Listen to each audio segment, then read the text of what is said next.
জয় রাধে, জয় শিব শম্ভু। আমি আধ্যাত্মিক বিষয় সম্বন্ধে আমার উপলব্ধিতার সহিত কিছুটা হয়তো বলছি। সবাই বলেন ভগবান প্রাপ্তি করতে গেলে এটা করো, সেইটা করো, পুজো করো, যজ্ঞ করো, আরো অনেক কিছু। কিন্তু আমি পুজো করার পর সেই পুজোর প্রতি একটি আসক্তি রেখে থাকি যে না, আমি ভগবানের প্রতি পুজো দিলাম, এত টাকা দিয়ে পুজো দিলাম, তাহলে সেই পুজোটা কিন্তু পুজো হয় না।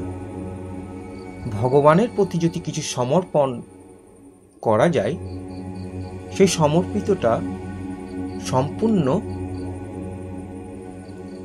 নিষ্কাম ভাবনায় করতে হয়।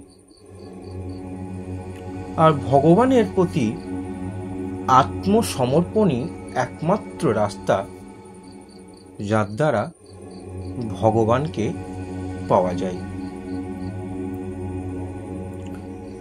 আমি আমার উপলব্ধিতার সহিত কয়েকটা কথা বলছি।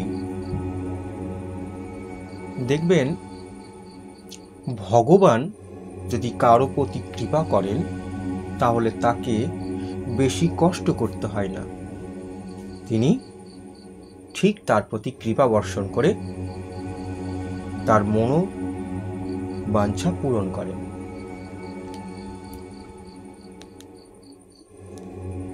আধ্যাত্মিক একটা সেই সাগরের মতো, যে সাগরের হয়তো জল একটা দিন হয়তো শুকিয়েও যেতেও পারে, কিন্তু আধ্যাত্মিক সেই সাগর যার কোনোদিন জল শুকোবে না, যার শেষ নেই, শুরুও নেই, মধ্যও নেই। সেই আধ্যাত্মিক সাগরটি সম্পূর্ণ নিরাকার।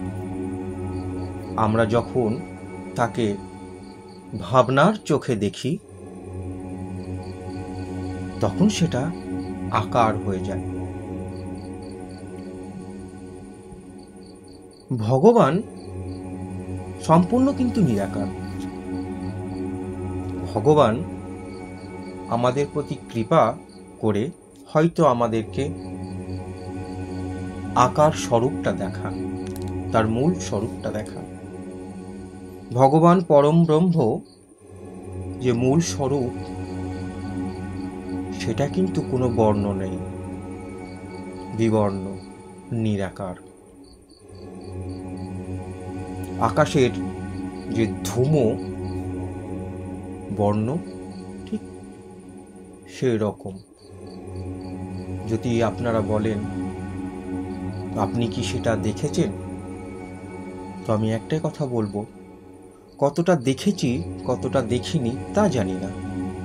তার কৃপায় এইটুকু শুধু বলতে পারি, এতটুকু উপলব্ধি করেছি, আর সেই উপলব্ধিটাকেই সঙ্গে নিয়ে আপনাদেরকে জানাচ্ছি।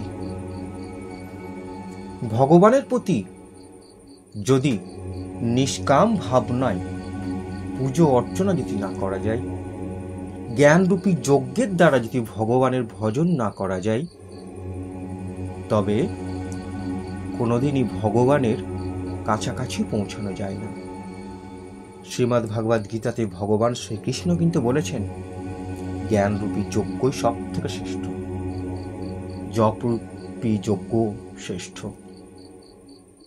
বিভিন্ন রকম দান, বিভিন্ন রকম ফল, সবকিছু দিয়ে যে একটা যজ্ঞ হয়, তার থেকেও কিন্তু শ্রেষ্ঠ যজ্ঞ হচ্ছে জ্ঞানরূপী যজ্ঞ।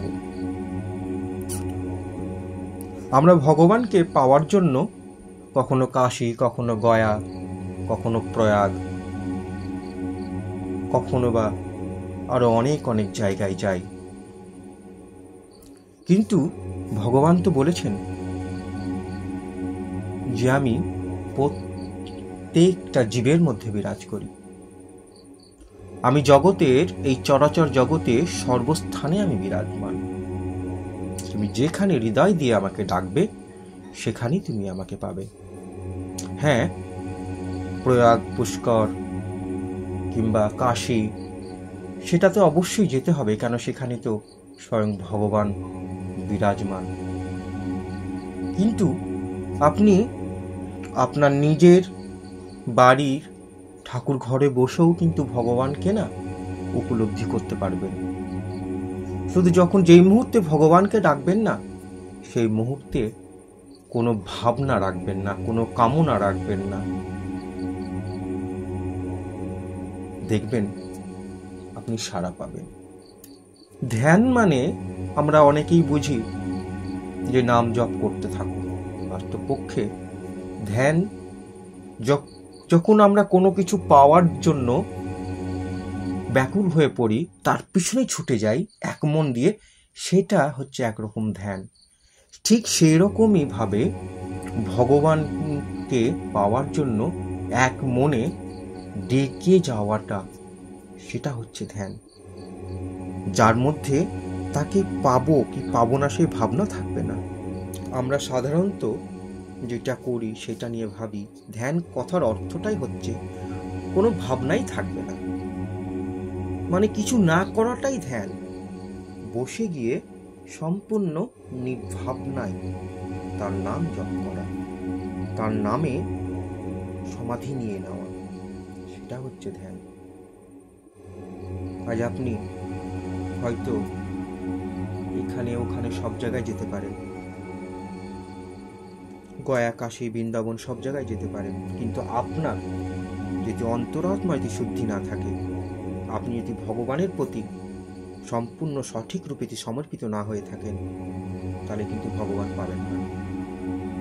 ভগবানকে পেতে গেলে ভগবানের প্রতি আত্মসমর্পণ করুন, কাশীতেই যান, সেখানেই ভগবান পেয়ে যাবেন।